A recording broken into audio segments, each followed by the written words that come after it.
എന്തായാലും പുതിയ സർക്കാർ അധികാരത്തിൽ വന്നിരിക്കുന്നു. ആദ്യഘട്ടത്തിൽ തന്നെ പ്രകടമായ മാറ്റം എന്ന നിലയിൽ തോന്നാവുന്ന പല കാര്യങ്ങളും അവരുടെ പ്രഖ്യാപനങ്ങളായി നയങ്ങളായി ഒക്കെ വരികയും ചെയ്യുന്നുണ്ട്. അത് സ്വാഗതാർഹം തന്നെയാണ്. എന്തായാലും ഒരുപാട് വാഗ്ദാനങ്ങൾ മുന്നിൽ വെച്ചാണ് തെരഞ്ഞെടുപ്പിനെ UDF നേരിട്ടത് എന്നതിൽ സംശയമില്ല. അതിൽ ഏറ്റവും പ്രധാനം KSRTCയിലെ സൗജന്യ യാത്രയായിരുന്നു.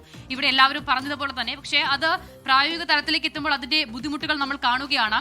ഏറ്റവും പ്രധാനം തെരഞ്ഞെടുപ്പ് കാലത്ത് KSRTCയിലെ സൗജന്യ യാത്രയുമായി ബന്ധപ്പെട്ട് എന്താണ് അതിൽ കൃത്യമായി നടപ്പിലാക്കാൻ പോകുന്നത് എന്നത് അവർ പറഞ്ഞിട്ടില്ലായിരുന്നു എന്നുള്ളതാണ്. അതായത് അതിൽ ഏതെങ്കിലും തരത്തിലുള്ള നിബന്ധനകളുണ്ടോ, നിയന്ത്രണങ്ങളുണ്ടോ, എല്ലാ ബസ്സുകളിലും ഉണ്ടോ, അങ്ങനെയൊന്നും ഒരു വ്യക്തമായി ഒരു മറുപടി പറഞ്ഞിട്ടില്ല.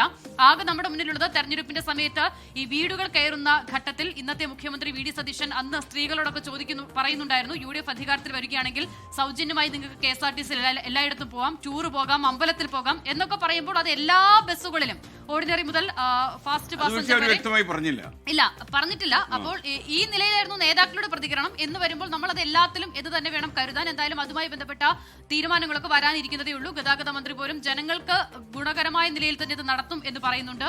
പ്രൈവറ്റ് ബസ് അസോസിയേഷൻ ഉയർത്തുന്ന ആശങ്കകൾ നമ്മൾ കേൾക്കുകയാണ്. അതിനെയും അഡ്രസ് ചെയ്യും എന്ന് അദ്ദേഹം പറയുന്നുണ്ട്. അപ്പോൾ അത്തരമുള്ള മാറ്റങ്ങൾക്ക് വേണ്ടി നമ്മൾ കാത്തിരിക്കുകയാണ്. മറ്റൊന്ന് ആശാ വർക്കേഴ്സിന്റെ കാര്യമാണ്.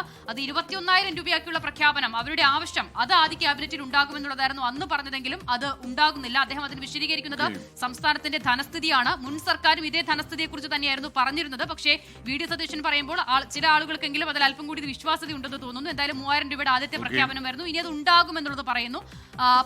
പോലീസുമായി ബന്ധപ്പെട്ട് ചില മാറ്റങ്ങളൊക്കെ ആദ്യഘട്ടത്തിൽ തന്നെ പ്രകടമാകുന്നു. അപ്പോൾ എന്തായാലും തുടക്കത്തിൽ ഒരുപാട് മാറ്റങ്ങൾ ഉണ്ട് എന്ന് തോന്നിപ്പിക്കുന്ന നിലയിലുള്ള ഇടപെടലുകൾ, പ്രഖ്യാപനം ഉണ്ടാകുന്നു. അതിനി എങ്ങനെ മുന്നോട്ട് പോകുമെന്നുള്ളതാണ് ഏറ്റവും